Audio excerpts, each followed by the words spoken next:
Welcome to the hackathon closing.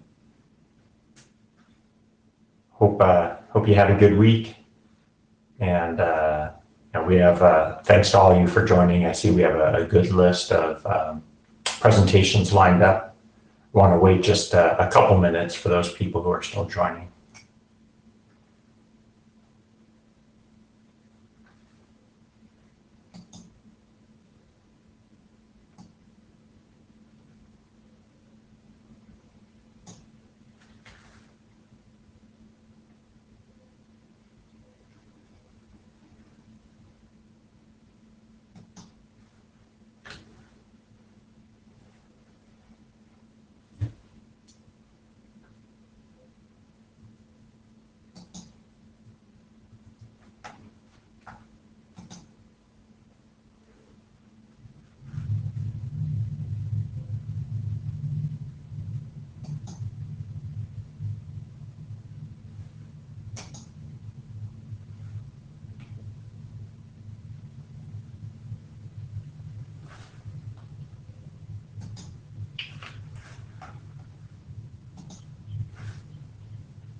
While we are waiting for people to join, I want to just cover a couple things that I'll cover again at the end. But I figured, some of you may not be able to stay for the whole time, although I hope you can. So let me just briefly share this. First of all, there is a survey for the hackathon. The link has been added to the wiki. So if you go to the hackathon wiki, you'll find it. But I also put it here in the slides, and I've uploaded these to GitHub, so you can grab them from there as well. Then the other thing I wanted to mention is a draft. And actually first shared this and had it discussed at the last IETF meeting, and there's been some updates to it now, and it'll be discussed again in the SHMU working group. And it's basically covering the hackathon, how it works, kind of from a process perspective, just to capture, this is how we run the hackathon and why we do things the way we do. And also part of the reason why it was created was, and the whole SHMU working group has to do with, dealing with meeting online as we are now, both for the IETF meeting, for the hackathon. And so the draft isn't specific to that. It really covers the hackathon overall, but also aspects that are either new or different when you're running it online. So would appreciate if folks here, while everything's still very fresh in your mind, if you could take a look at that. It's not very long. It's maybe 10 pages or something like that, with a lot of kind of boilerplate stuff. So it's a pretty quick read. And if you have any thoughts, I'd love to hear them on the list. Pull request, it is on GitHub. There's the link. You'll find that on the data tracker. And with that, I think I will go back to the start and we will get started here.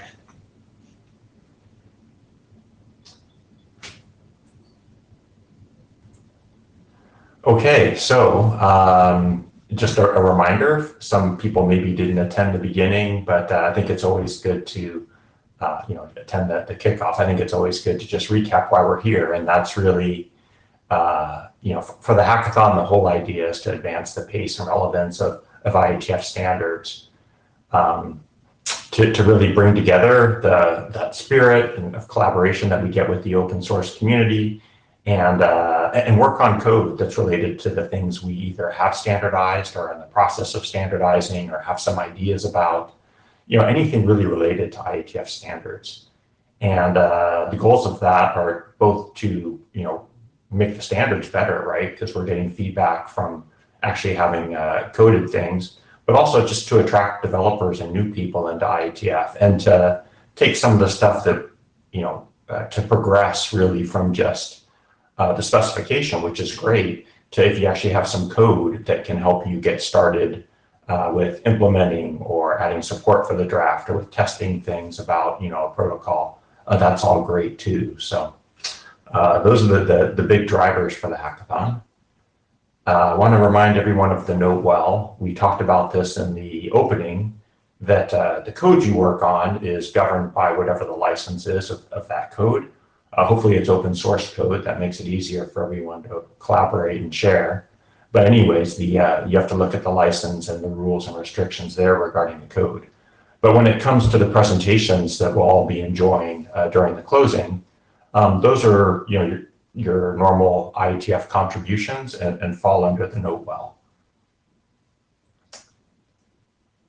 Okay, the agenda. So we have 2 hours. I don't think we'll need the full 2 hours, but based on the number of presentations, my guess is we'll take a bit more than 1 hour.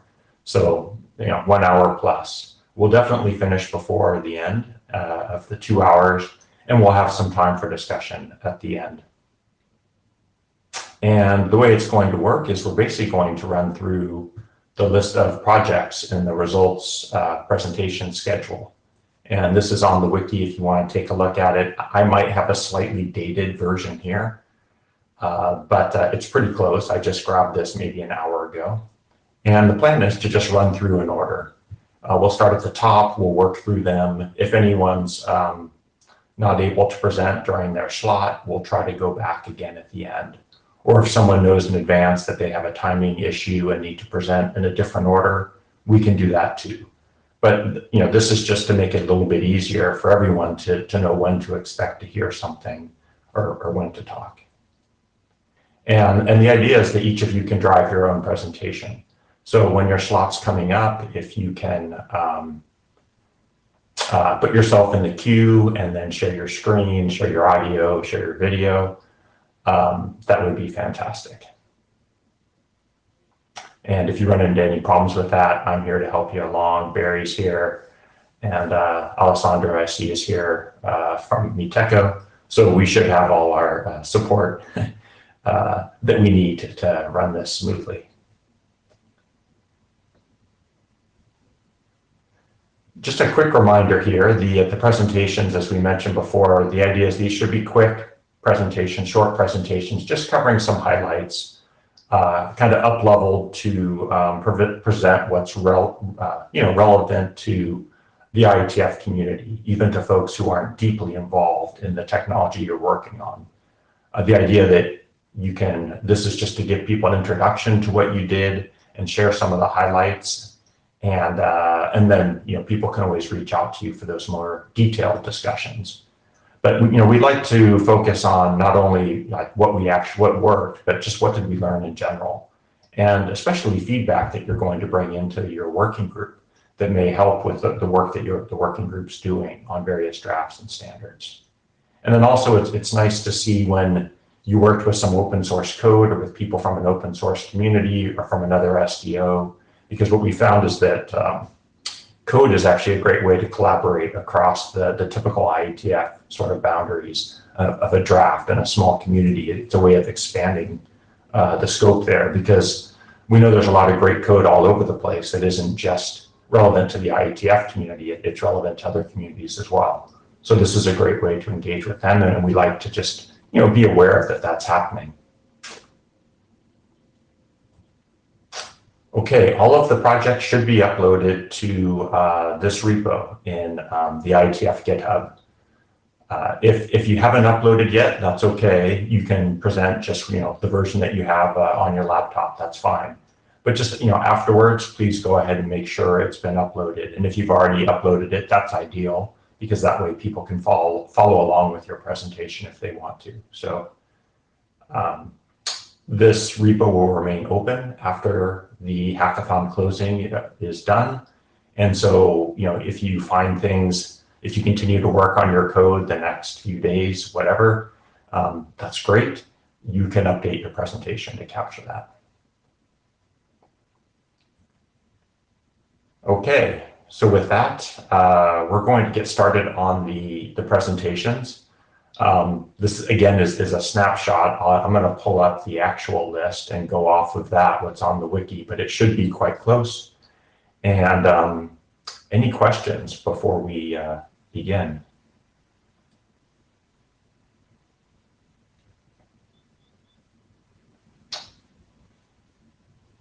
Okay, so why don't we get started then? Application-aware GSR v6 networking. Hello. Hello. Yeah, Hear me, hello.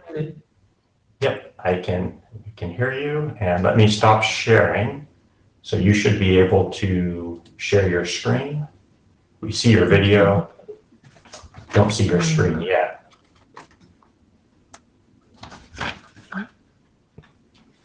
Okay, great. How to share? You should, I just granted you that, so you should see something, a pop-up asking you Okay, what can you you actually see want to share. my? Okay, can you see my screen? Yep, looks good. Okay, thanks, Charles. Hello, everyone. My name is Jianwei Mao. I'm glad to introduce our project for you. It is application-aware GSRv6 networking. Our plan is to develop GSRv6 on the Linux kernel and combine GSRv6 with APN6. Here are some related IETF drafts for your reference, and we have built up some open communities for you. Now let's talk about GSRv6 first. As we know, SRv6 is the latest routing technology nowadays. GSRv6 can resolve a critical problem of SRv6. The transmission overhead of SRv6 is too high.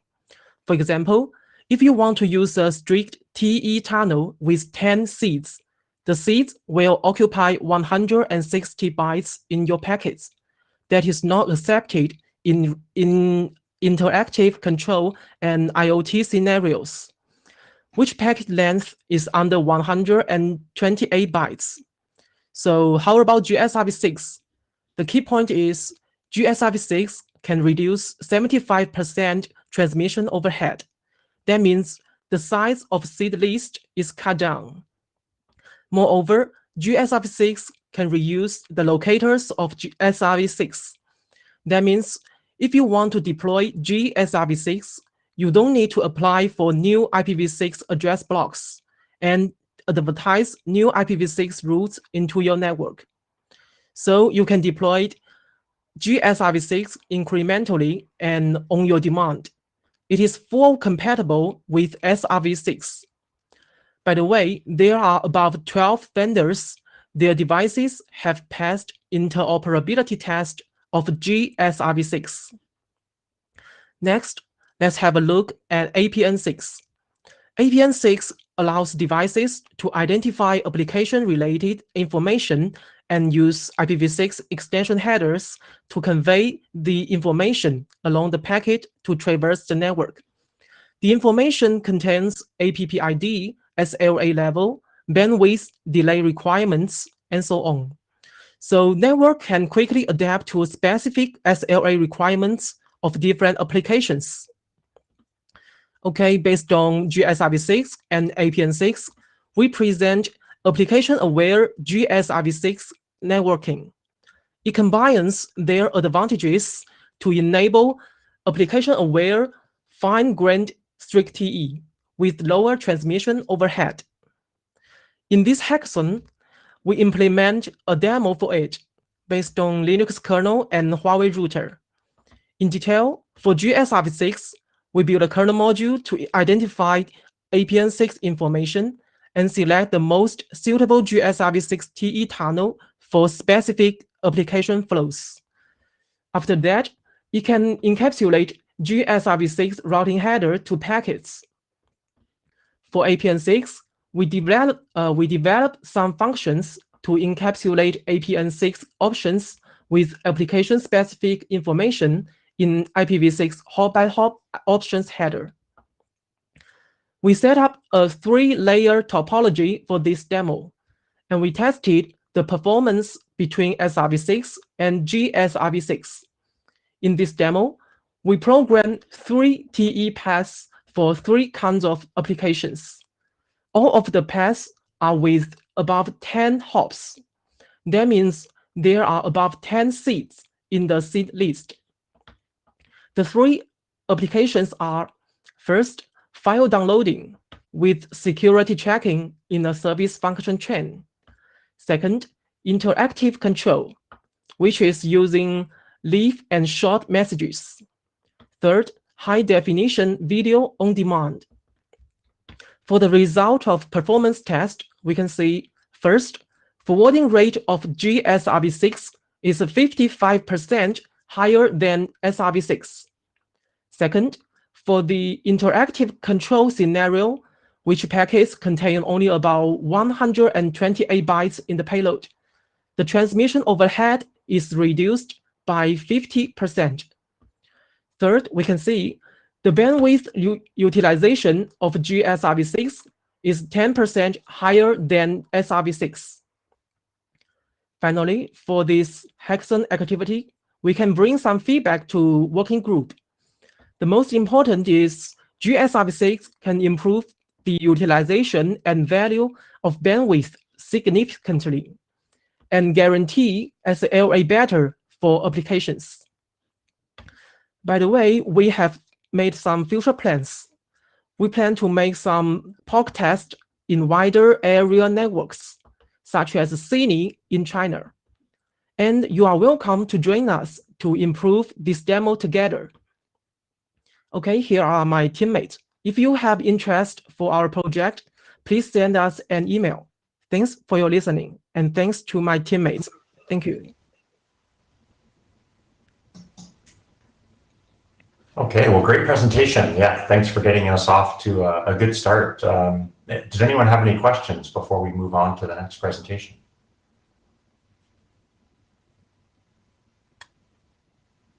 Okay, well, great. Thank you very much. And thank you very much. We'll move on to network telemetry. Thomas.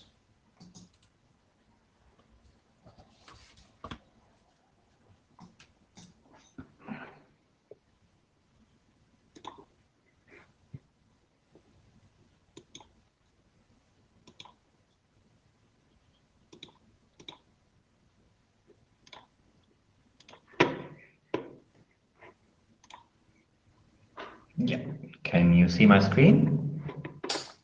Yes, looks good. Perfect, excellent.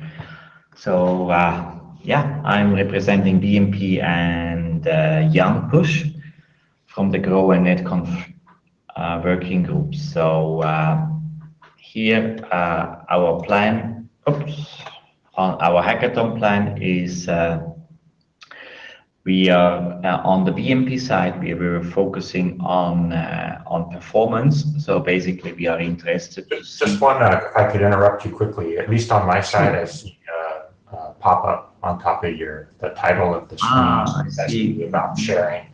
Maybe just minimize that or move it. Yeah, that'd be great. Thanks. Sure. I think let's put it somewhere else. Yeah. Okay. Great. Thanks a lot. So on the BMP side, our focus is basically we want to understand what is the impact of BMP onto the BGP process, especially if adjacency RIP in, out with local RIP and path marking is enabled onto CPU and memory consumption. On the other hand, one of the interesting part of BMP is that you can get an exact copy of the BGP RIP state, and we want to understand here if when BGP congestion is here, if under all circumstances we can rely that there is no loss present. And on the other hand, when BMP is enabled, we want to also understand what kind of impact it has on the BGP route propagation. So that's about the BMP part. So on Yang Push, there basically we're working on an open source implementation of UDP notif and distributed notif. So we have a data collection implementation and also a mockup publisher, and we were integrating it into the PMA-CCT open source network data collection. In this hackathon, we were also focusing here on testing the efficiency and the throughput on UDP Notif. The main focus on UDP Notif is that basically Yang push can be implemented directly on line cards on the network processors. So here, important for us is that we can maximize efficiency and throughput. This is the software we are used in this hackathon. This is the network. So here on the very left-hand side, this is basically where we are ingesting the BGP VPNv4 unicast routes. These two routers are basically route reflectors, and on the very right-hand side, this is the provider edge routers.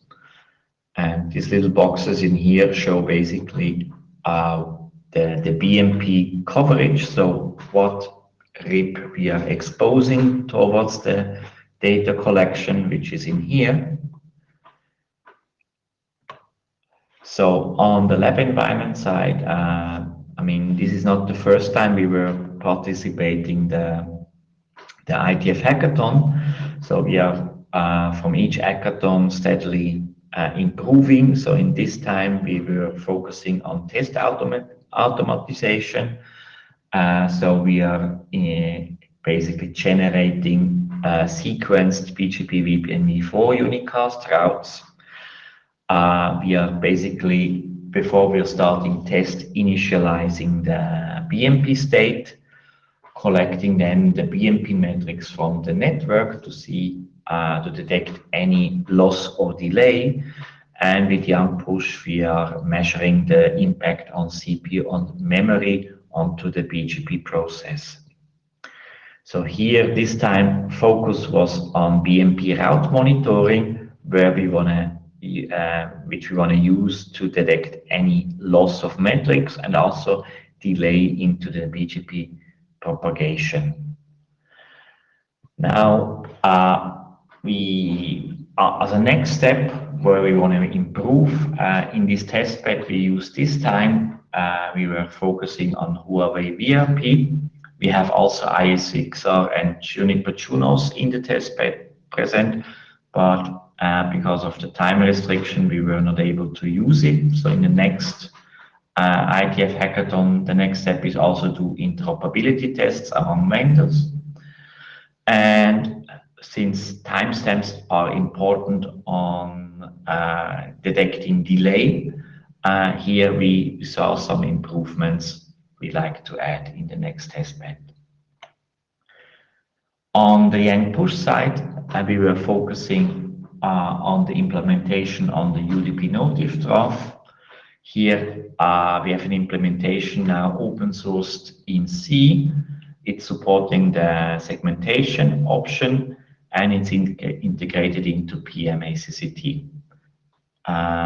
It will be soon after the weekend available on GitHub below the GitHub link.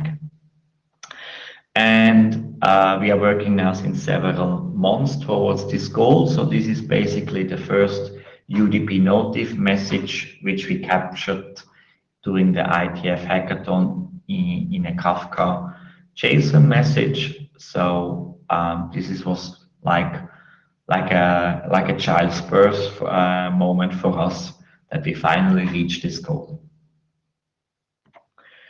From a throughput point of view in UDP Notif, to be honest, this was like really a big thing for us because one of our big aim was to bring performance and scale into Yang push.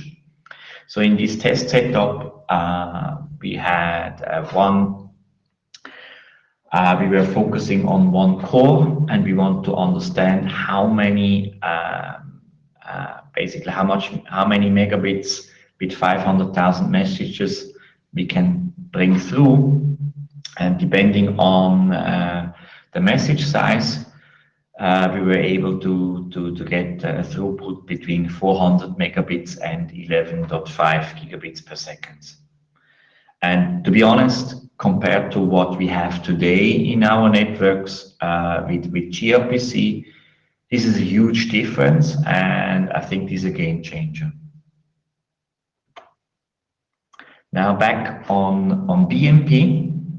On our test cases, we were focusing on route reflectors and provider edge routers, where adjacency RIP in pre-policy, local RIP, and adjacency RIP out post-policy was enabled with path marking support. And one of the key findings was under stress conditions, basically, that the CPU increased after the BGP was converged. So, and for the memory part, there was a slight overall increase throughout the test cases, and I will show some graphs afterwards. And what was pretty impressive and was also a big surprise is even under stress condition, the BMP route monitoring was always be very consistent.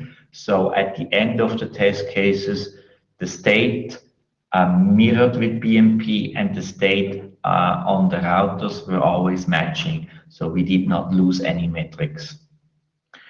Regarding the BGP propagation delay, when BMP is enabled and not enabled, here we found out that basically the test bed was not accurate enough. The delay is actually in a very low sub-second area. And in order to draw a final conclusion, we need to improve our test bed. Here, just an example on BMP is to... Yeah, Thomas, just to let you know, we are over time. So if you could kind of wrap up, that'd be great. And then we can look at the rest of this. Then this is just basically the final results on BMP, wherever they are enabled or disabled. And here, basically, you see basically if BMP is flapping or not, there is no impact on it. So the good thing about this hackathon was it was well prepared. We had a good test automation. We were, thanks to Slack and Teams, very well connected. Same again as last time. We were missing the beers and cocktails, and thank you for all our colleagues who participated in this hackathon. And thanks for the presentation. Hopefully we're getting closer to the cocktails and beers, if not the next hackathon soon. I did have one question on the timestamps. I didn't quite catch, is that a change that you would also need in the draft, or is that just your test bed to test what's going on with the draft? No, that's basically the draft supports basically timestamps in seconds and also in milliseconds, but in the vendor implementation, it was not it was not precise enough to measure the delay. So we need to improve basically the vendor implementation. Okay. So perhaps maybe some of that could feed back into the draft, though, as a recommendation of a reason why implementations, even if you could do just the seconds, like why to use one, implement something rather than, at a deeper level. I don't know if some guidance could go back into the draft, because it obviously wasn't evident that those timestamps would be needed at that granularity. So it seems like something that. This was one of the key findings that in order to measure such a propagation delay, such timestamp in such finer granularities does make a difference. Great. Anyone else with any questions?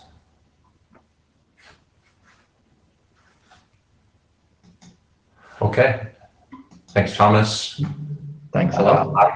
Are you here? Yang model for network tester.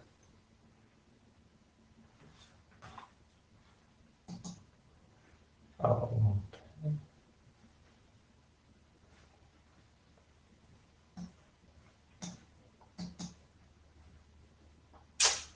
I don't see Vladimir.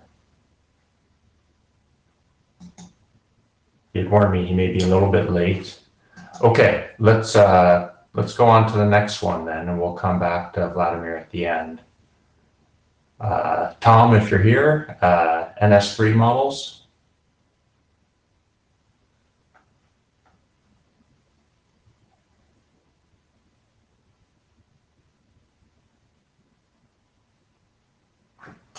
Let's see. Do I see Tom?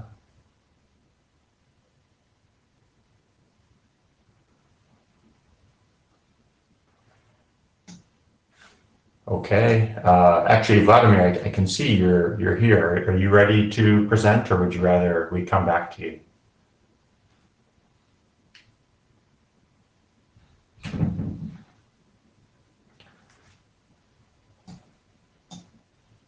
All right. Well, then we will go on to Sebastian. Hi, can you hear me? Yes. And you should be able to share your screen now. Excellent.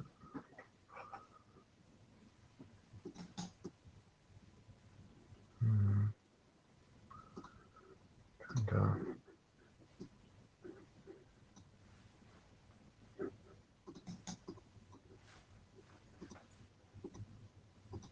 I'm just fiddling with the screen share. Okay. Trying to get the right window. Excuse me.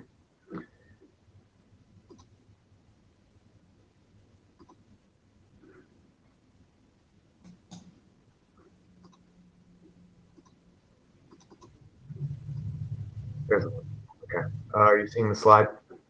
Yes. Fantastic. Okay. Thank you very much. This is my first IETF hackathon. It might be a little bit different from some of the other projects. Big Bang is a software toolkit that's for studying collaborative communities in general, and especially standard setting groups. So what it does is it ingests email, Git repositories, it ingests stuff from the IETF data tracker. As of this hackathon, it ingests listserv data, which some other standard settings groups use as a communications tool. And then it combines those with data science tools from the scientific Python stack for entity resolution, social network analysis, natural language processing, time series analysis. We're expecting to start working with a group that does information extraction soon. And it's a little bit different from ARCO's RFC stats, which we love and are inspired by, because it brings in a wider range of data sets and supports different kind of research questions. So the Big Bang kind of research community has both social scientists that are interested in standardization, collaboration, and the IETF in particular, and also computer scientists developing new kind of data science methods for using this kind of data. So it's got a number of different groups contributing. Article 19 is an NGO. There's several university researchers that are involved. Not on this list is some participation that's very, very appreciated from the University of Glasgow. We're building a Python interface to the data tracker. And for this sprint, we saw a number of new participants growing, including a new user and a new software contributor who's made a lot of very great improvements. We did a lot of just sort of basic maintenance and updating of sort of the installation procedure to keep up with changing underlying dependencies. We produced an instructional video about installation basic usage, did some debugging, and built in this listserv sort of scraping tool, which we want to apply later to other organizations like 3GPP. We also did some more substantive sort of analysis or even in science with the data. One project that Nick Doty did was about attendance analysis, and there was some other work about looking at organizational involvement via email data. So this is from Nick Doty. This is a plot of IETF meeting attendance by country over time. And what he was interested in particular was the last 3 meetings have been remote. you can see they've got sort of the red x-axis tag. And he was pleased to see that there was increased attendance relative to prior meetings because the meeting was remote, though not quite as high as when at sort of the peak of IETF attendance, which was I guess around 2004 or so. But the other thing that he noticed was that you can see, say, in let's see, meeting 76 or 94, where there's a higher percentage of people attending from Japan. That's because of the location of the meeting. So we can see swings in the nationality of attendance based on the location of the meetings. The remote meetings seem to lose that locality effect, which I suppose is expected, but is something to keep in mind, I suppose, going forward. The other thing we really dug into in terms of data analysis was some of the research groups that are involved in the project are very interested in which organizations or which are influential in which working groups. And while there's author stats work that definitely supports this sort of stuff, it doesn't generalize to other standards groups that don't have as wonderful a tool as Data Tracker. So we're trying to explore this using email domains for participation in mailing lists. So theoretically, you could use the email domains, so basically everything after the @ sign. But there are some challenges. There's a lot of people, especially in the IETF community, that have personal email domains. And there's also generic email hosts like Gmail or GMX, which encompass several different individuals. And we're trying to work out data cleaning methods to make this a little more useful. We're experimenting with a kind of entropy threshold of email on the distribution of email addresses per domain. And we found this quite effective at filtering out personal email domains. We're still trying to figure out what to do about these generic email hosting issues. But so far, we've been pretty good at successfully isolating when an email domain is coming from a corporation or organization as opposed to representing like an individual, which is what we're kind of trying to get at. So for the future, we plan to release some improved documentation, hopefully make a containerized environment so that people could interact with the data through an interactive notebook as opposed to having to sort of download and install the whole thing. We've got some plans to refactor the core code for better encapsulation. And we want to develop a kind of standardized process for looking at organizational involvement that works not only on IETF data, but also through GPP, W3C, ICANN, etc. And we're looking to work with another group in the future that specializes in knowledge graph construction, and we're very excited for that. So you can find out more about the project on our GitHub page, and there's a mailing list there, which you're happy to join in and check out and join the discussion. And that is all. Thank you. Great. Well, thank you very much. That's some neat information. I look forward to seeing is that more analysis comes out of that. Are there plans for like sharing any of the data that you're generating in a, I don't know, in the IETF plenary or some other format? It's cool to the hackathon community from the tooling perspective, but a lot of people are interested in the results you glean. So that's a great point. As I said, this is my first IETF attendance, and I've been working on the Big Bang software for some time. There's others in the Big Bang community that are more into IETF, but I'll bring that up with them. I think we'd love to present this at the plenary. Cool.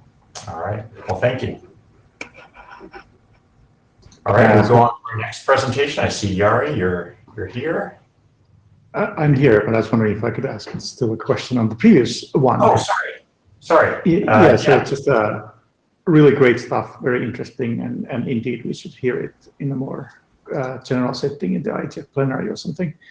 I did have one comment on this generic email stuff, and there are ways to deal with that. One of the things that worked for author stats was that you could by hand basically list the most important generic email domains and by hand list the most interesting companies or most companies that many people work for. And from that, you can actually override the email domain information. So you could actually analyze a little bit of who does what, because people sign their company names in the documents with the company, or provide the company name in the documents. So that's one way, perhaps, that you could consider. That is awesome. And thank you for your question. Of course, we're paying attention to your work. If there's any way we could reach out to you and get your list of hand-edited email addresses of domains, that would be incredibly valuable. But I think that's something we're thinking about doing down the line. It's just a lot of work. Yes, you could. Let's talk offline. Bye-bye. Okay. And Jari is also our next presenter, so. Yeah, so this team worked on quick measurements, and quick, of course, is an encrypted transport protocol, which means that measuring it is much harder than it was for, say, TCP, where you could just look at the ACKs and so forth. The quick standard does have some features for enabling some specific or explicit measurements. For instance, the spin bit allows some things to be measured. And we've built some software in earlier times, 2 or 3 years ago, already started work on something called spin dump, for instance, that can look at quick flows and understand what's going on. I don't see your... Okay, should I see? Do you really want to share your screen? Yes, I really want to share my screen. Do you see it now?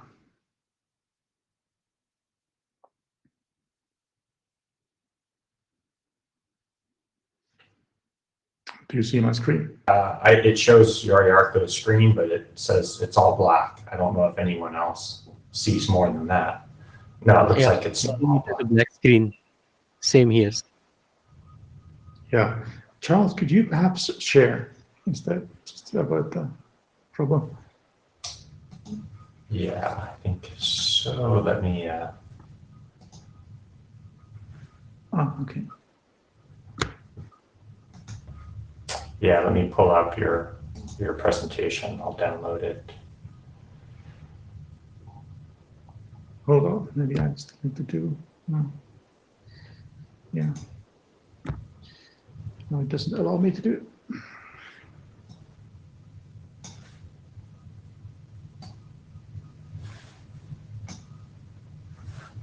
Okay.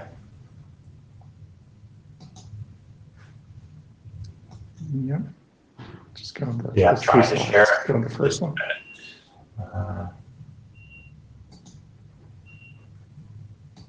Oh, I'm seeing a black screen now. Yeah, perfect. Thank you. So we built a software called SpinDump to help analyze some of these encrypted traffic flows to the extent that we can.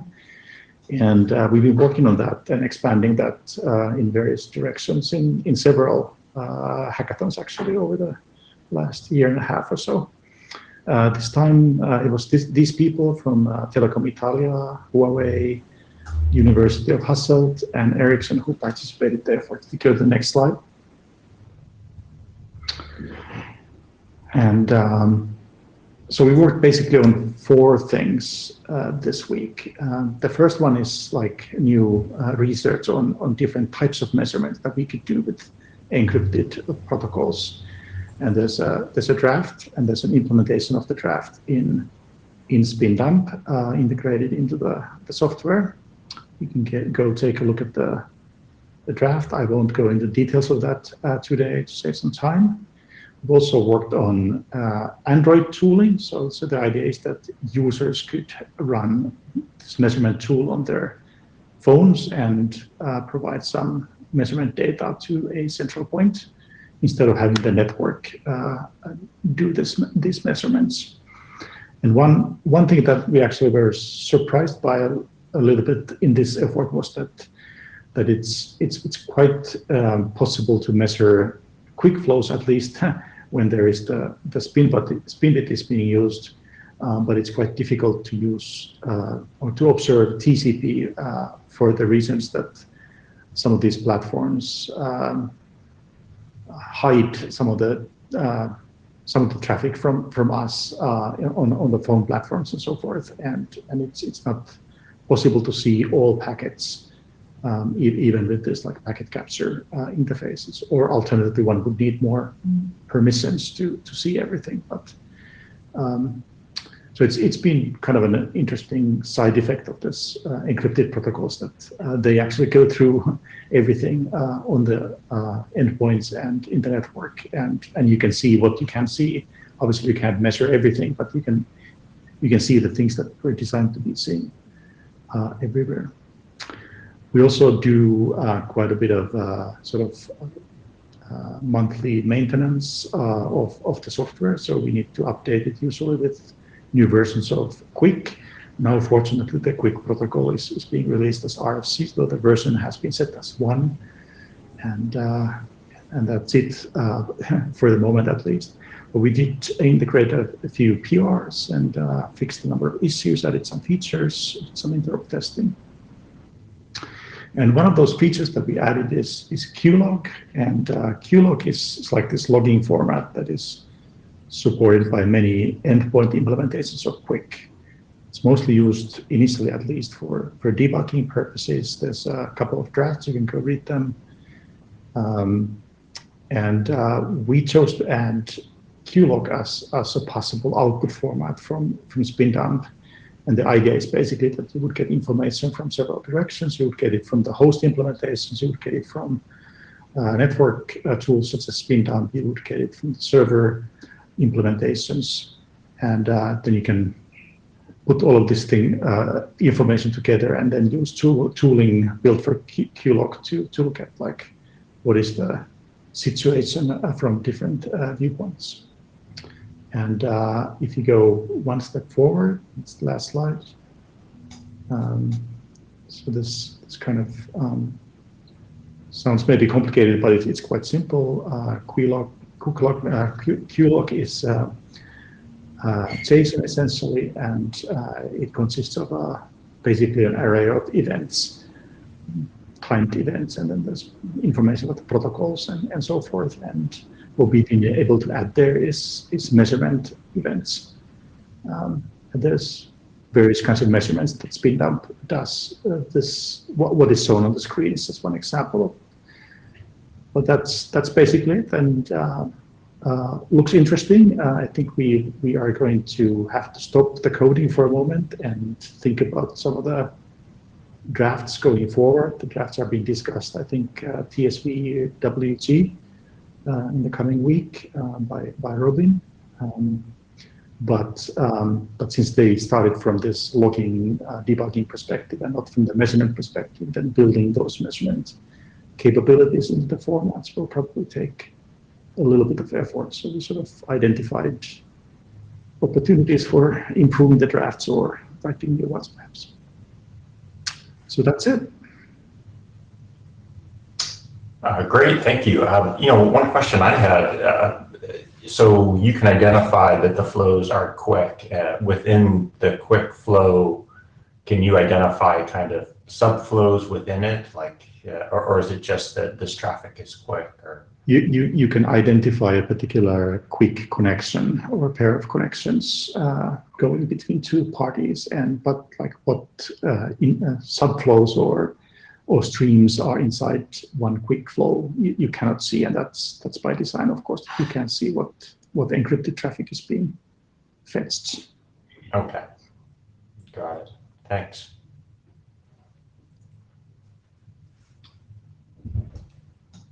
Any other questions?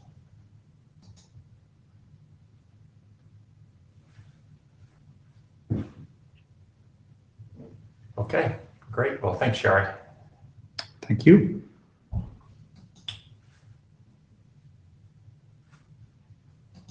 Okay, let's go to our next presentation. I need to get back to my list here.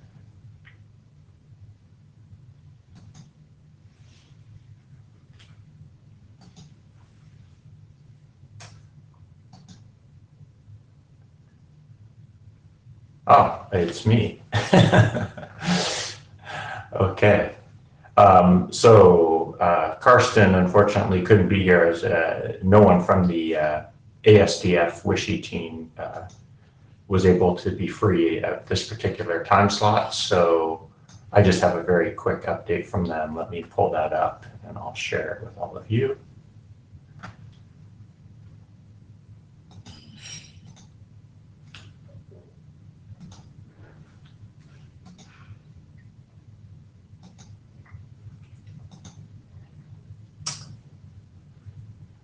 Okay.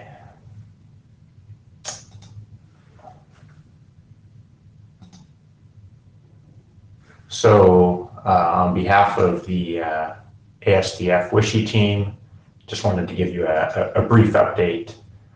So this project, it's a joint project between the ASDF group and then the chairs from that group running it along with the T2TRG group. And that's really where Wishy is being discussed. And so the goal for them was to validate SDF 1.1. I believe at the last hackathon it was 1.0 they were working with.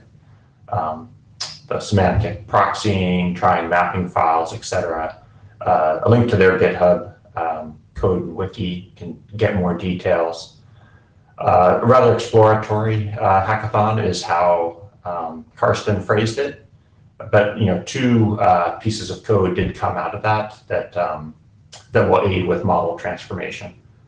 So the good news is these the results of the hackathon are already expected and planned to be discussed in more detail in the actual working group and research group session. So I have them listed. They're both on Thursday. So for those of you who are interested in hearing more, that'll be a great opportunity to engage with those groups and discussions around the hackathon and what they accomplished and learned.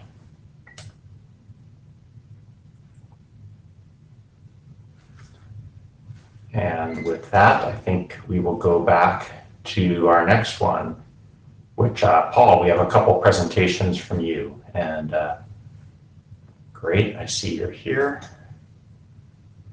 Let me Hello, stop Charles. sharing. This is Paul. Can you hear me? Yes, I can. Okay, great. You should be able to share your screen now. Okay, sure. Okay.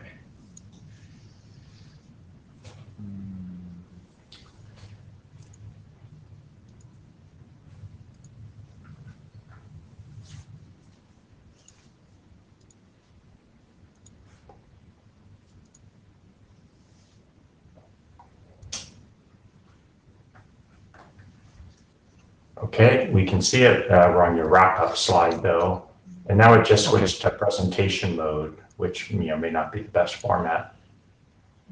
Okay. Yeah, so that's better. It is great, right? Okay. Yep, that's good. And then just one more thing. There is a little pop-up near the bottom, which maybe you can just move that. It's Okay. Oh, okay. What's going? Okay. Okay. Can you? Okay, it's good, right? that looks So, great. okay. So, hello. This is Jehom Parjang from Songyuan University. I will share our hackathon project I2NSF this time. So this is our poster. So this time we want to implement I2NSF monitoring data model, and also we want to show the proof of concept of security management automation new draft. So especially this draft proposed application interface for delivering feedback information from I2NSF analyzer to security controller. So basically, this is typical I2NSF framework. So this time, denial of service attacker generate the TCP plot traffic to web filter network security function A, and then analyzer collect the data from NSF A, and then using a machine learning ML, it detect NSF A is affected by DOS attacker, and then using application interface, analyze, deliver the feedback information, such as the DOS attack from somebody else. And then security controller translate that feedback information into new security policy and then deliver over NSF facing interface, and then new security policy is enforced by NSF-A, and then it can drop TCP sync messages. So this is monitoring data such as CPU, memory, other resources are monitored, and also using the observation of DDoS attack, and then IETF analyzer can detect. So this is the information the attacker source, and this is the frequency of TCP flood. So basically, what we got done, so we implemented the monitoring interface and then analyze the DOS attack. Also, we deliver the feedback information over application interface, and then security controller translate high-level security policy into low-level security policy, and then deliver that new security policy over NSF face interface, and then NSF using firewall, and then it can drop the TCP flood. So what we learned this time, so we implemented the monitoring interface, and also we recognize monitoring packet flows in NSF to detect the DOS or DDoS attack. We needed to flow-based traffic monitoring is required. So this time we showed the feasibility of application interface. This is newly proposed by IETF working group for security management automation. So next step, we have 5 items. We want to extend monitoring young data model, monitor packet flows, and also we want to use S-Flow along with the IETF monitoring interface to observe net traffic monitoring. Also, we want to improve IETF analyzer in terms of machine learning, and also we want to update automatically sort function chaining of NSF corresponding to the security policy. And also we want to enhance security policy translator for security management automation. Now this is our I2NSF open source project at GitHub. So this is a new repository for this time. So this is my team. Okay, so this is a collaboration work with the Sungsil University from Professor Yang Kim's lab, and from Atri, Dr. Jung Soo Park and Mr. Inja Choi, and we have a student. So Patrick, he is a main player this hackathon, and Dr. Jin Young Kim and Jung Hyun Kim and Yosop An are my student and my PhD. And also I have Moses Guo, he's an intern from Liberty University in the United States. And also I have visitor student, Kyung-Shi Kim from Gyeongbuk National University. So we work together with IP Wave and the BMW working group teams. So those are our sponsors. Thank you for listening your my presentation. Thank you. Any questions or comment?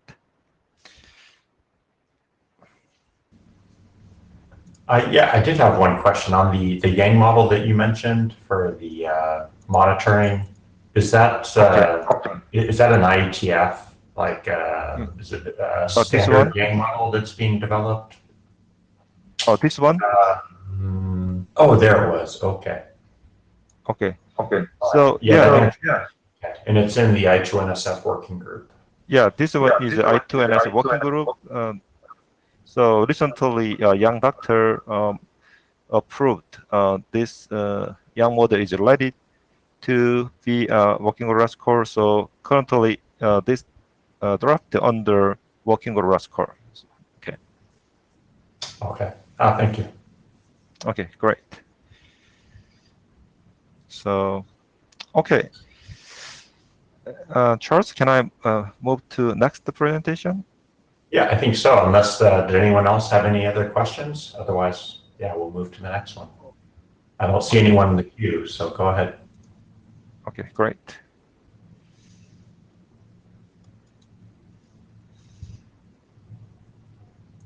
Okay, this is IP Wave basic protocols project. My name is Jaeun Jung. I'm from SKKU, Sungkyunkwan University. So this is a poster.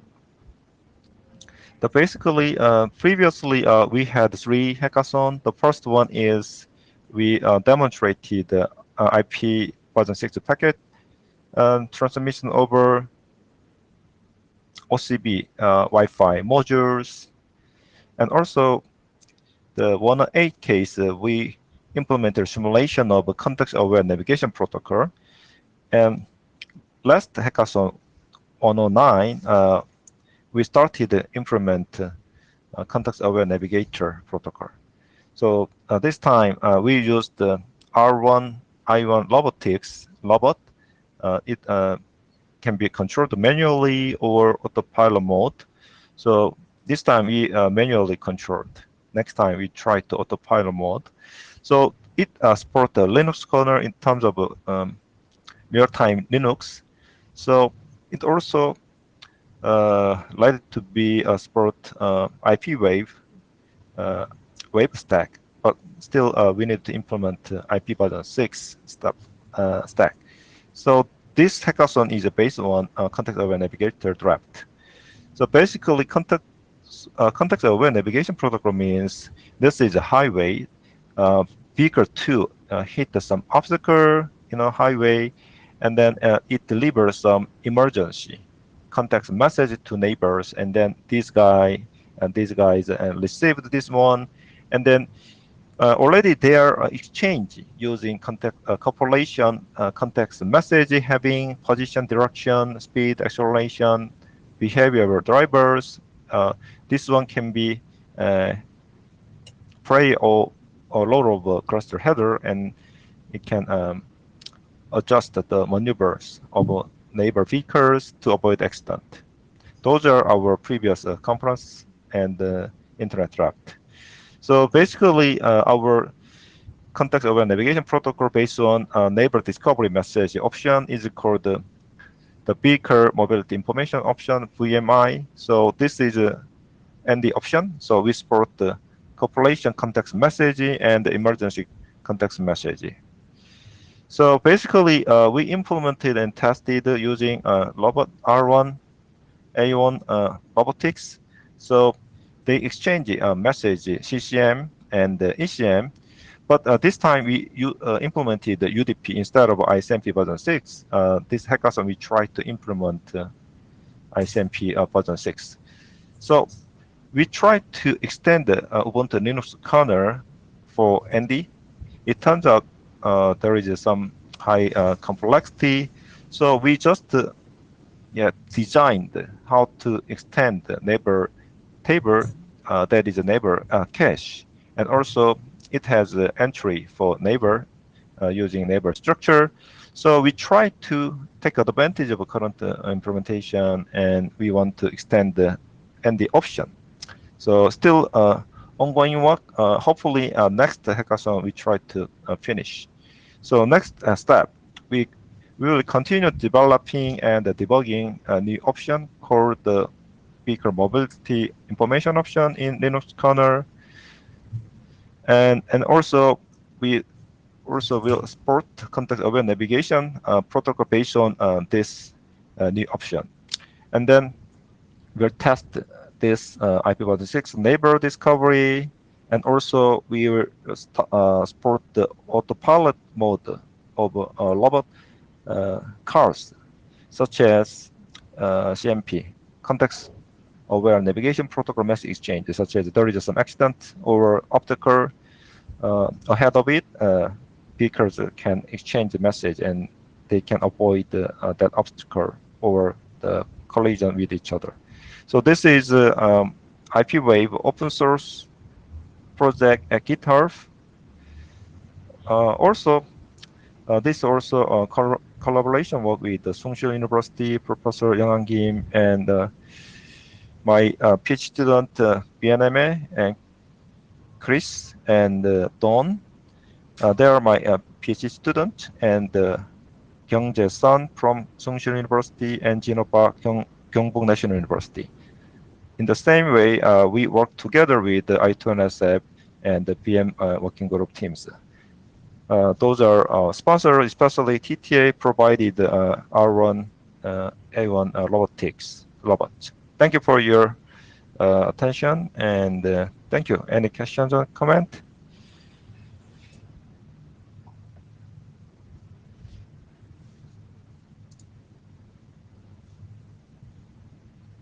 Okay, Charles, that is my presentation. Any question or comment? No, thanks. That was great, and good to see the team coming back and Okay, continuing. yeah, my student, gather together here. Okay, thank you. Yeah. Yeah, thank you. Okay, bye-bye. Yeah. Okay, great. Next presentation, Rats and Company, Thomas. Hi, Charles. Hi, Thomas. Yes, I want to share screen. Great. Application window. Which one is that? Wait a second. Hackathon presentation. There you are.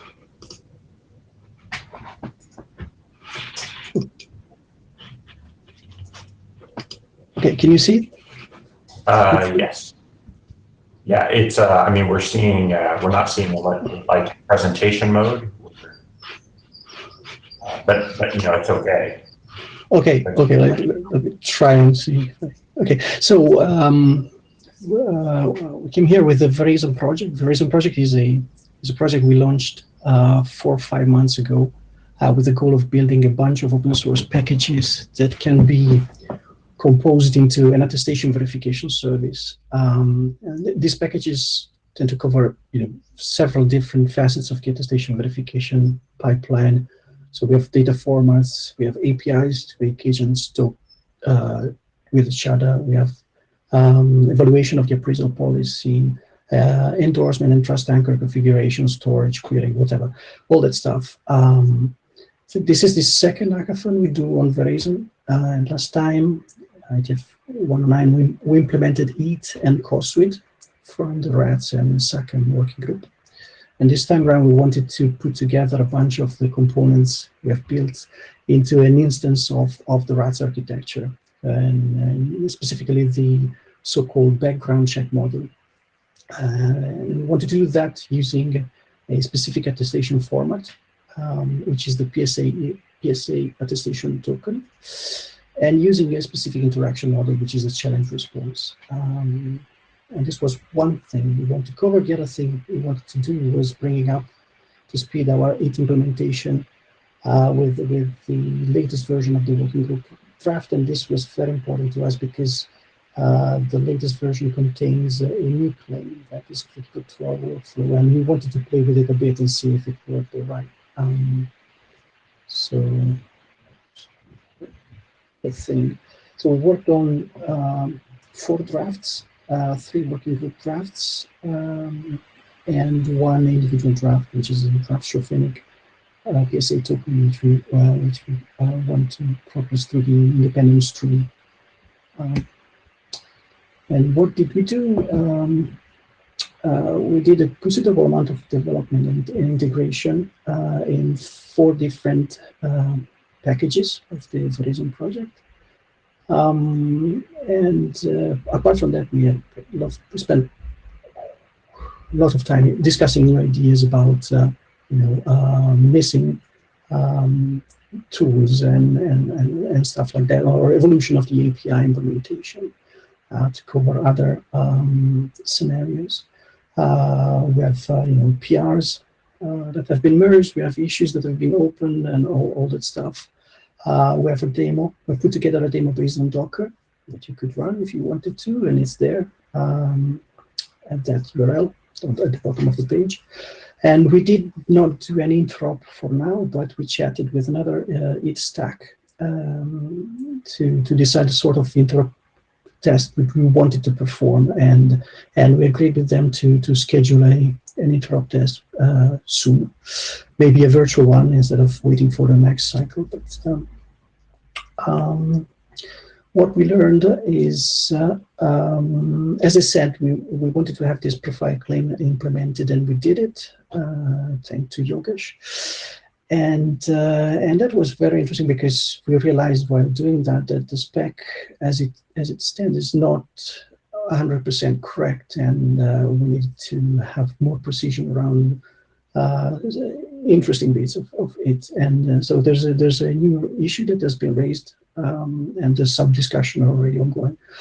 And I think that this would be will be in fact some kind of feedback that needs to be taken into the working discussion next week. To wrap up, yeah, the team members is Yogesh, myself, and Sergey. And Yogesh was a first timer, and I think he enjoyed it very, very much as we did. That's it. Thank you.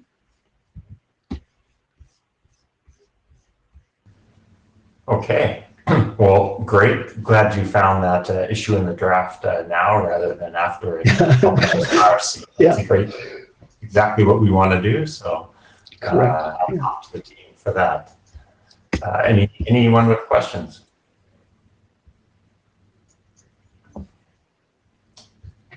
Okay. Well, thanks, Thomas. Cheers. Next up, we have Willem, and presenting on XOT rather than, oh, sorry, I skipped KJ Sun. Yeah, I see your, and sorry, Willem, we'll come back to you later.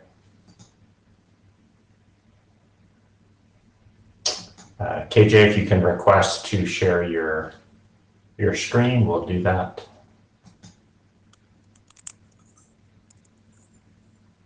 Okay.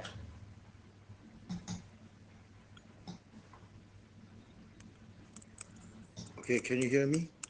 Yeah, yes, we can see you too, but not your screen yet.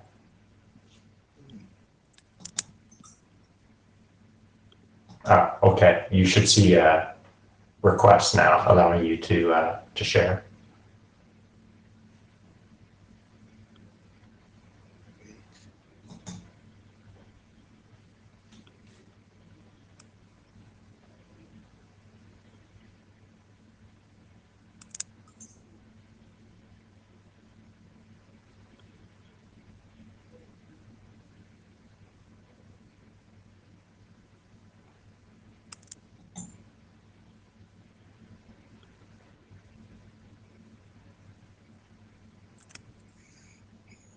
Oh, my screen sharing is not working. So could you pop up my slides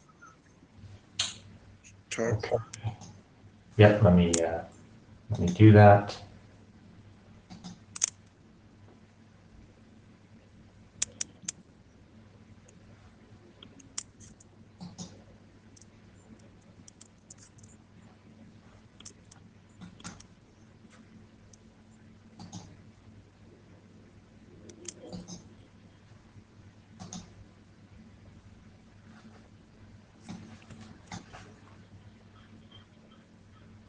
All right, I'm just looking for the right one here.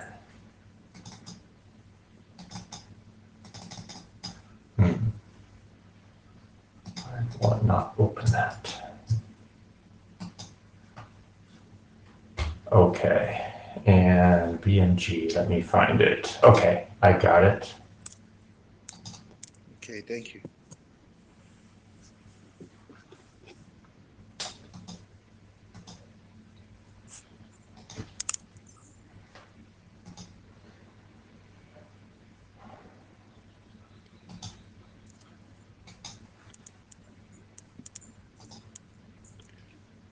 Okay, now I can see. Okay, great. Let me just so this is, yeah, so can I start? Yes, go ahead. Okay, so this is about the BMWG considerations for benchmarking network performance in the containerized infrastructure. So this is the third hackathon. And then please go to the next slide, please. Yeah, so the main goal of this hackathon is to figure out the container networking performance impact by the various resource options. So based on our draft, so we set up two main features. So the first is implementing containerized infrastructure with the various network models, and second is verifying performance impact depending on the various configuration settings. Next slide, please.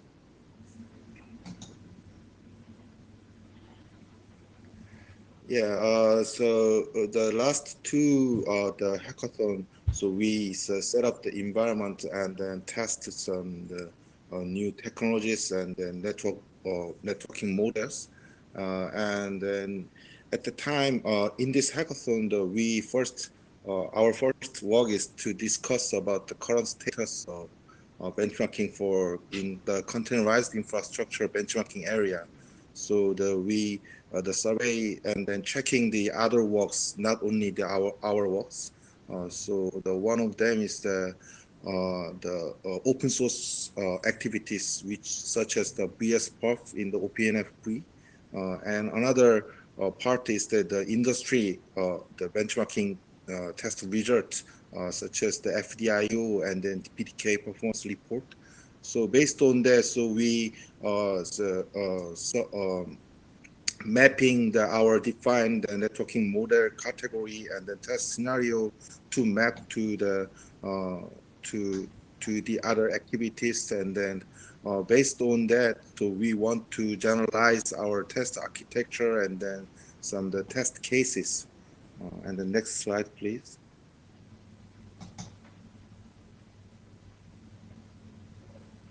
Yeah, and then at the same time, after we check the other activities, and then we are validating the other benchmarking works into our lab environment. So first is using the OBS DPDK and then VPP MEMIF and SRIOV, and then we set up this environment, and then we measure the throughput and the latency and the packet drops in some single port to the external traffic generator. And the other is the multi-post test scenario, which is supported in the VPP MEMIP. And then based on this multiple port-to-port case and then service function chaining case, we follow the scenario and we validating that. And at the same time, we using the technologies such as OVS DPDK with the same testing scenario. So we are comparing with the existing test result so compare their performances. So these works are still on progress, and then we will get the results soon. Okay, next slide, please.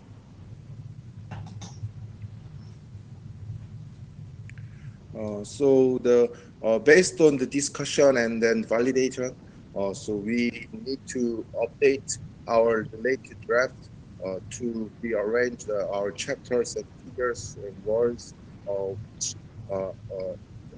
it's more need to be more generalized and then up-to-date technologies, and adding the benchmarking activities.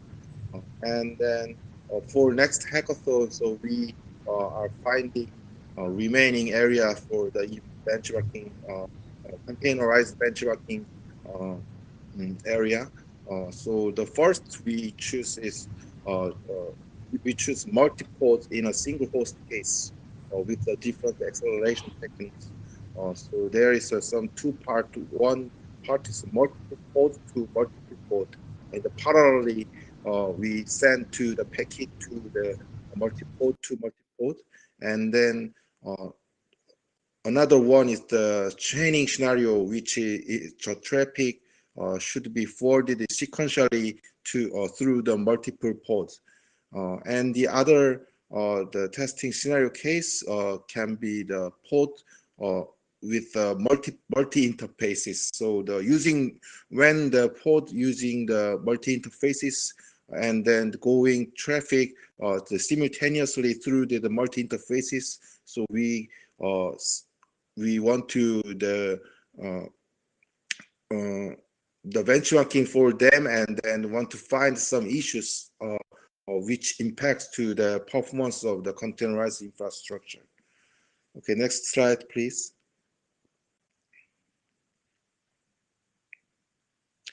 So here is our team members. So the Professor Young-Han Kim, and then some guys in the IISTRC, the research center, and then Professor Jaeyoung Paul Jung from the Sungkyunkwan University, and then Dr. Hyunshik Yang from the KT. So this is our member, and then thank you for listening. Okay, well, thanks for sharing and for the presentation.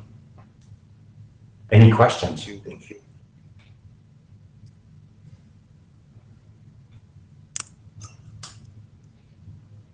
I don't see anyone in the queue, so thanks again, KJ, and now we'll move to Willem. Okay, thank you.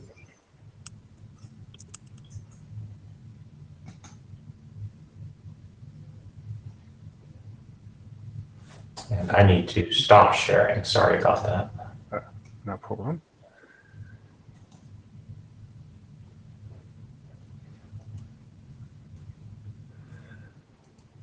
Let me see.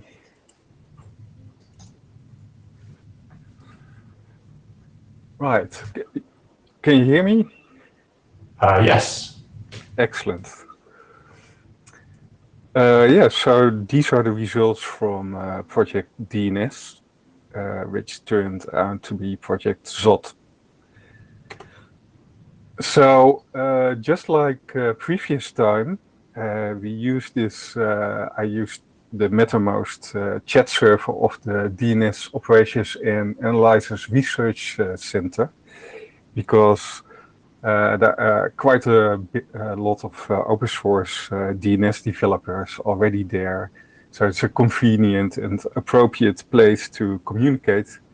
And it's also open to anyone, so anyone can join and chat on about DNS Hackathon projects they might have. I have a link on the Hackathon wiki as well.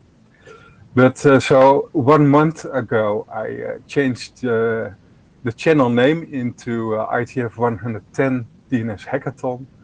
And just when I did that, people started to complain a little bit, right? Because it's a pity that we have to do an online hackathon again, and it would be better to have the in-person hackathon. And you know, with online hackathon, I only have 15 minutes 3 times over the week to spend on this. I would rather spend a lot more time on it, and because DNS developers actually have to work and are working all week, and you know, so anyway,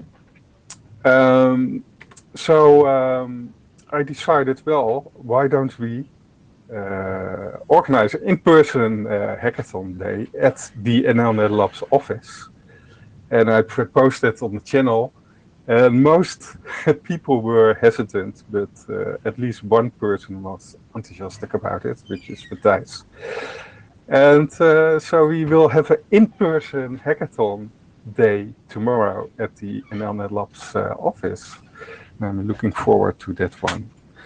But besides that, we also did an online hackathon. And so there were quite a few ideas for DNS. People wanted to work on DNS over QUIC, and SVCB came along, catalog zones. But those were all intentions which didn't actually turn out in actual work done, unfortunately, because you know we have to work. Except for this one, ZOT, So this is what I could find on the Wikipedia, which is like Wikipedia, but then in the Star Wars universe, on Zot. It's apparently a sentient species. But it's also a proposed a draft, an internet draft still. It's actually, working group last call has just finished. It's now in AD review state. About having the zone, the DNS zone, transferred over TLS. And so there's a lot of things that are involved with that, like authentication, that you don't, if you really want your zone to be private, you may not leak it in clear text, basically. So there are some things you have to watch out for. And related to Zot, dus the transfer over TLS, is also the extended DNS errors, which is a part of Zot. If you're doing Zot, they assume you're doing extended DNS errors too. But actually not that many implementations yet of extended DNS errors, at least not in our software and also not in Bind, I've heard today. So we had to work on that too. Sarah Dickinson set up this excellent hackathon planning document in which everything surrounding Zot was mentioned and all the steps and plans. Unfortunately, Sarah herself got ill this week, so she could not participate. But Shifan, Pallavi, and Han, they were a unit that worked from East Coast United States, I think. They had a mini group in which they talked over Google Meet. At NLNet Labs, we have a new guy named Tom Kapari. He worked on EDE. And all the work from Pallavi, Han, and Shifan was reviewed by Wouter Wijngaards. Peter van Dijk, he worked on Zot for PowerDNS, and Matthijs Mekking, I don't know if he is already working on or will work tomorrow on Zot for Bind. And yes, so part of the planning was also setting up a interoperability testing environment. And for this, I registered the domain name ZotRocks. So I spun up a few virtual machines and gave everybody access to install their software and try out interoperability. Transfer zones over TLS from each other with appropriate authentication. So what got done? Tom Kapari, he made extended DNS errors for NSD, our authoritative name server from NLNet Labs. And this was quite interesting. He found some missing error codes in the RFC. So, for example, a specific error if your DNAME expansion overflows. If you end up with a too large domain name, this is possible. It has a very unspecific response code currently. Pallavi worked on access control lists. Now, if you're doing Zot, you should not do Zot on for the whole of the internet without TSIG, or without TSIG is okay, but then for specific IP ranges. And yes, interoperability testing of Zot. So what did we learn? We still miss the in-person hackathons, but we'll have a mini one tomorrow. Yeah, just me and Matthijs basically, but that's I'm very much looking forward to that. From EDE, maybe we need an update on 8914, or maybe we come up with some more codes that are missing from that. So that's nice. And Zot just rocks. So that's all good. So these are the people that participated. More hacks are coming tomorrow, but maybe next week as well, because the DNS shop is on Thursday, and we can still do. We want to do still catalog zones interoperability testing, because I have quite a bit on that draft too. And that's the end of my presentation on the ZOT hackathon results. Yeah, thanks, Willem. Tom, you're in the queue. Is that for the next presentation, or do you have a question? And if you have a question, you can go ahead and share it now. Otherwise, Willem, thanks. You made DNS and privacy and security look like a lot of fun. I'm glad you have all that infrastructure in place. I think that'll help with your in-person hackathon. I'm a bit jealous, I have to say. And I hope that, you know, we don't know about IETF 111 yet. I guess there's still a chance we'll be able to do something in person. So we'll see. We're working on it. Yeah. Okay. Okay, great. Thanks. And we'll turn it over to Tom. Tom, if you request screen sharing, you should be able to share your presentation. Okay, can you hear me? Can hear you, can see you, don't see your screen share yet. It says it's starting, but then it kind of stops. Oh, maybe looks like you have the ability to share. Yeah, I'm getting an error.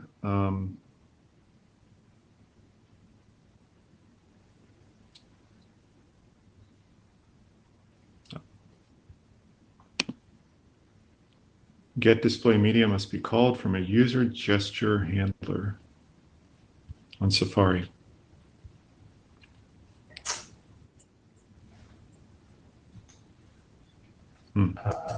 Okay.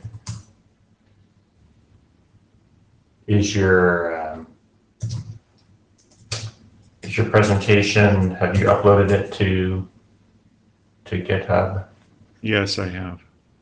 All right, let me go ahead and see if I can find it. It says I'm sharing now, or it's at least the request has gone through. Okay, I see you requested, I granted access, so we'll see if we have better luck this time. No, it says it's shutting down. So if you don't mind sharing. Yeah, let me find your presentation.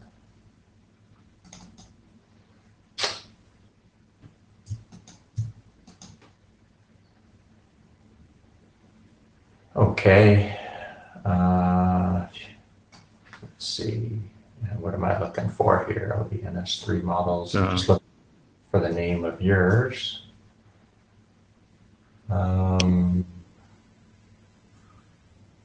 What's your presentation named? I don't see it. It's let's see.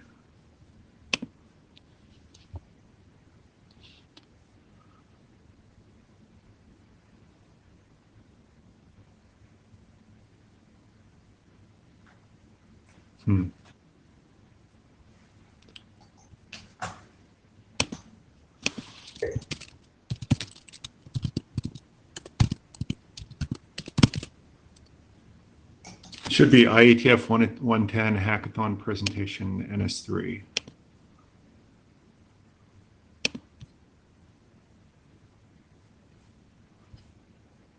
And I had uploaded it about 20 minutes ago. Let me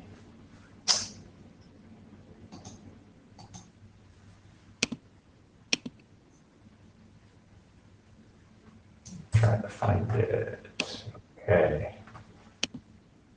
I don't see anything that's come in the last hour. Maybe it's not in the 110 project. Just tried it again. Do you see it now? Let me reload.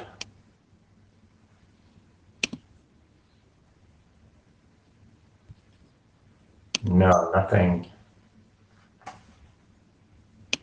All right, well, why don't I just, in the interest of saving time, why don't I just give a verbal?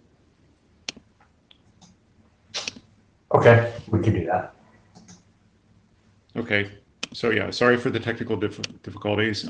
So my name's Tom Henderson, and I'm here representing typically the group that works on NS3 simulation models in the context of the IETF Hackathon. And I think we've been doing this for 5 or 6 IETFs now in a row. This time I was pretty lonely. It turned out that many people who usually participates were busy with other things this week. So I basically worked pretty much solo. I had one student stop by, and he was able to help on a starter project, essentially doing some validation of our TCP model. But it was mainly just me hacking this week. The topic that I focused on this week was protocols that are being discussed and under consideration in the transport area working group. In particular, there's a proposal for a new ECN response and protocol. The initiative's called L4S. And I was working to freshen our TCP prog congestion control model, as well as a new AQM structure called the dual queue, which is a draft in the TSV-WG working group. And working on aligning those models both with our latest NS3 development tree code, as well as Linux performance results that were conducted using the Linux kernel implementations of those last year. I also worked to finalize a couple of merge requests for different AQMs. We have, from last year, we had students working on, just as there's FQ-CODL, which is the default QDISC in Linux, there's also an FQ-PI AQM, and we have an NS3 model for that, as well as FQ-Cobalt, which is a component of the overall cake QDISC, which is popular in the buffer bloat community. And so I was able to finalize both of those, and those will probably be pushed to the main line in a couple days. As well as, let's see. So I would share the links. Maybe after the presentation, people are interested can download the slides. All of our code is uploaded to GitLab. Our finalized proposals have been uploaded to the mainline NS3 GitLab.com instance. And I would share some preliminary results of alignment between our code and Linux results, but I guess that will have to wait, or you could download the presentation at a later time. In terms of what we learned this week, I think it's really, there's nothing that would change any of the existing drafts or RFCs. It was more us getting our models aligned with the latest drafts. But it's really just a capability that we'd like people interested in the working group who may want a simulation model rather than working with Linux code to experiment with these protocols. So it's just a capability to be advertised to the transport area working group for people who want simulation models of this work. And just to credit, we did have one student, Sachin Nayak, who was his first hackathon, and I worked with him a lot on Wednesday. And otherwise, it was just me working this week.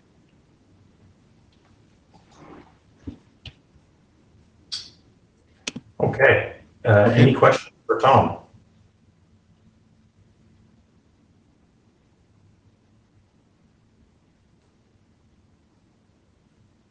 All right. Well, Tom, thanks for sharing, and we'll get the you know where you're. Oh, it looks like is there a question in the chat? Yep. Yari was just telling you good stuff, Tom. Thanks, Yari. Yeah, I agree. We'll get it straightened out where your presentation is and make sure it's been uploaded if it's not there already, so that everyone else can find it. And with that, let me see if we have Vlad, because we skipped over Vlad earlier as well for Yang model for network tester.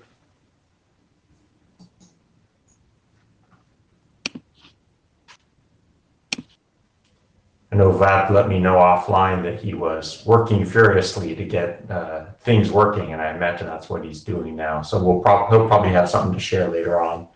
I'll encourage him to just send what he has to the list, send an update to the list, letting people know what if he uploads a presentation that they can go and grab it from there. So with that, I think, let me jump back. Looks like I may be getting a problem with screen sharing now too.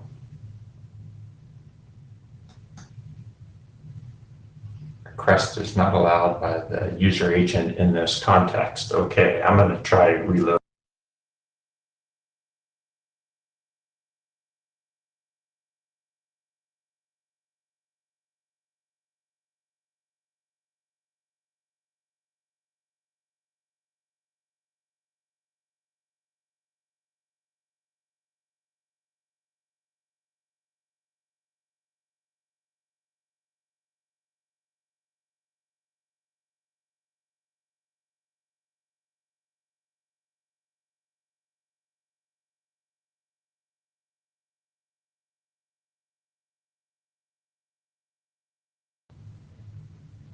Reloading me, Techco, and coming back. It seems like I can share now, but sorry, I was gone for a couple minutes there. So I think we got through all the presentations. Is there, Tom, I still see you in the queue, but is that from your previous presentation, or did you have something to add? Yeah, I did. I'll leave. Okay. Great. Well, I believe we got through all the presentations. Just a reminder, they should all be here in the 110 project presentations. If any of you have updates, because you continue to work on your project over the course of the next, week or two, or all the way up until the next hackathon, that's fine. You can always update what's here if there's something you think there's useful to share in terms of your results from this hackathon. And I do want to, say a big thank you to ICANN. They've supported us throughout this whole virtual online-only hackathon, and we really appreciate that. And look forward to having them and welcome new sponsors. I don't know if any of you follow, I don't know if it was on the IETF list. There's a new structure for how sponsorship works. They specifically call out things around running code, of which the hackathon is, of course, one. But there's other things too, like the code sprint and other ways to get involved with code. So hopefully that'll help, and we certainly welcome more sponsors, especially when we get back to in-person meetings. Those are a bit more expensive for us to run, so we can have the food and, of course, the beer and cocktails that everyone mentioned. Just want to remind you again, please, for those of you who weren't here at the very beginning of today's closing, we do have a survey for the hackathon, and it'd be great if you could take a few minutes. This is just for the hackathon. I think it's like 10 questions, maybe even fewer, depending on how you answer the first few, and that'll help us. We'd love to have feedback that'll help make future hackathons better, whether they be online or in person. And then also I mentioned the draft that I've put together that covers the hackathon, really from a perspective of how to run it, so that I don't anticipate being a hackathon co-chair forever, and I think Barry has other things that he's probably going to do. So in any case, it's like everything else in the IETF. We like to have drafts that cover what we do, and this one specifically, the reason it came about now and it's in the SHMU working group is because, with the nature of having to meet online because of the current circumstances and other circumstances that may happen in the future, it forced us to rethink a bit about how we run IETF meetings, and certainly the hackathon. And so this isn't specific to running it online. It really covers all facets of the hackathon. And so especially for those of you who just, participated in this one, things are fresh in your mind. It'd be great to get some feedback on that draft from that perspective as well, because I have my view of how it works, but would love for you to point out things, especially things that you think are important and that aren't mentioned in there at all that I need to call out. So that'd be great. It will be discussed in the SHMU working group meeting, which I forget exactly which day that is. I think it's Wednesday or Thursday next week. Would love for you to be in that session, but feedback directly to me or to the working group would be great too. And with that, we're going to wrap it up, and certainly hope to see all of you next time, and hopefully in person as we've discussed. Also, if anyone has any questions, any thoughts, happy to take those now as well. And actually, I have one question for the group. I see some people have already had to drop off, but we had a new template this time that people could use. We've had a PowerPoint version of that template that I know many of you have used in the past. I think Sarah put that together for us initially, and it's been very helpful. And this time Benson, oh yeah, I see Benson's on. He helped put together, or he did put together an HTML version of that template, which we talked about at the kickoff. Just wondering if anyone did use that. If you did, love to hear about how that experience went. And as with everything with the hackathon, we look to make it better next time. So enhancements to the templates, new templates, anything else to make the hackathon better, whether we're in person or like this, would be appreciated.